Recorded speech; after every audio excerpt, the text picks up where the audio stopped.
Hi everyone, and welcome to day 12, and it is day 12.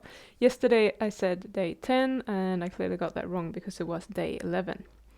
So today I have been out shopping, and I got this. Let's see if we can get it on camera there. So that is magnesium citrate. So I didn't get this for the magnesium, I got it for the citrate. So I went to the shop and I was looking for citrate. Strangely enough, I didn't find any. Now, I say strangely enough, but I live in a fairly remote area. Having said that, the town is actually really big, so you would expect them to have such things, but they didn't. So I just went through the whole aisle with supplements, and it's so many magnesium supplements, and some of them had citrate in them, and they had other things as well, like B vitamins and zinc and all that stuff that I don't actually want or need. So eventually I actually found this one. It was the only one, but at least I found pure magnesium citrate. So the reason I wanted to get that is that I may or may not have some oxalate dumping going on.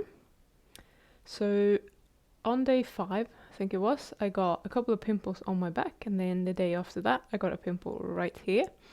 It wasn't very big, so I don't think you could see it, but nonetheless, I don't have pimples. That's not my thing.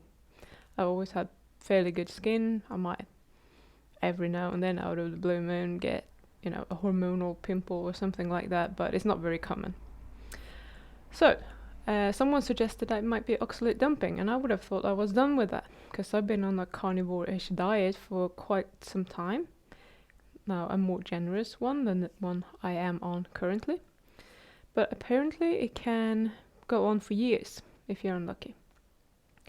And according to Elliot Overton, who I think is very read up on the subject, you have oxalate dumping in intervals basically. So it can follow the circadian rhythm, and it can follow its own rhythm, and it follows the rhythm, of the day and everything. So it's hard to tell whether that's what's going on or not. Now my skin is good, but who knows, in another week or two, maybe I'll get another oxalate dumping if that is what's going on.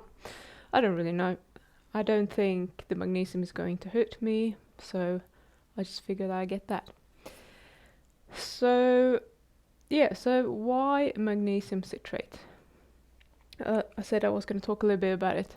So citrate is a molecule that will bind to calcium, and the problem with oxalate in your body is that it stores in your tissues. It can store literally everywhere.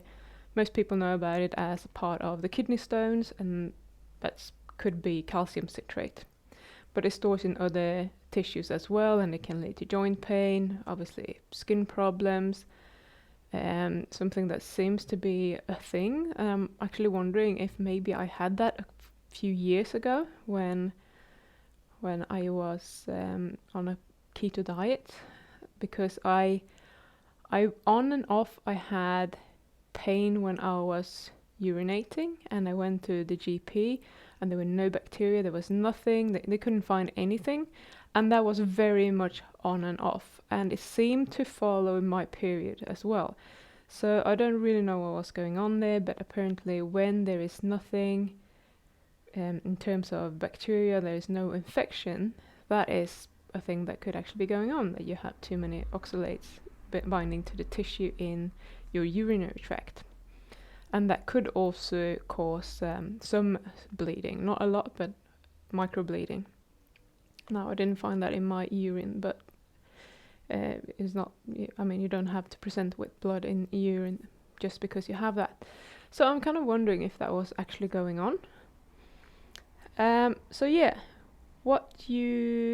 Someone actually asked me or said something about citrate being dangerous, and I haven't had time to really look into it, but from what I gather, I think what we're talking about here is using citrate as a medication can be dangerous because it binds to all kind of minerals. So it can bind to magnesium, it can bind to calcium, and so on.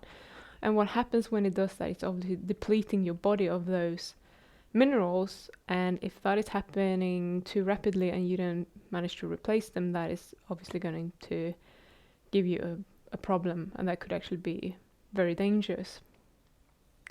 However, this one tablet is, they probably printed it wrong because it says 927.64 milligrams of magnesium citrate, and then it says the tablet is 150 milligrams, which doesn't make any sense. So I think the tablets are, because they are quite large, they're about this size, I think they mean that they're 1500 milligrams, so that's 1.5 gram. Anyway, so I think it's a typo on the actual bottle. So that is a minuscule amount actually, especially since not all of that is citrate.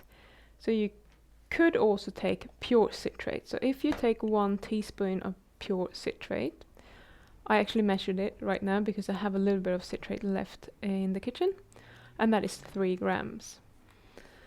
That is not going to be a huge problem. You don't need to do it every day. You can probably take 2 teaspoons if you want. I'm sticking to 1. So what it does is that the citrate will bind to, what we want it to do is to bind to the calcium that is bound to oxalate. So when it does that, it outcompetes the oxalate, which will then be freed from the tissues. So you get rid of the bound oxalate that is in the tissues, and it actually becomes water soluble and you can weed out. So that's what we want to do with that. Now, your body should not be dumping too much at one time, but sometimes it might. But if you get any sort of problems, I would recommend to take citrate or magnesium citrate or even potassium citrate if you can find that, something like that, to see if it helps. So I'm going to start pretty slow. I'm going to take these 1 per day just for the rest of this experiment, and I'm actually going to break it into 2. So I'm taking 1 in the morning and 1 in the evening, just for the sake of it, and see if anything happens. If I get any pimples again, it's not going to prove anything, but I'm still going to do it. I'm going to see how I feel on it, and that's pretty much my reason. So if you have any other questions, I would recommend that you actually go to EO Nutrition, which is Elliot Overton, and have a look at his oxalate videos. They're really good actually. So that's pretty much all I wanted to share with you today. So I'm not sure what I'm going to talk about tomorrow, but I'm sure I'll come up with something. So have a good day.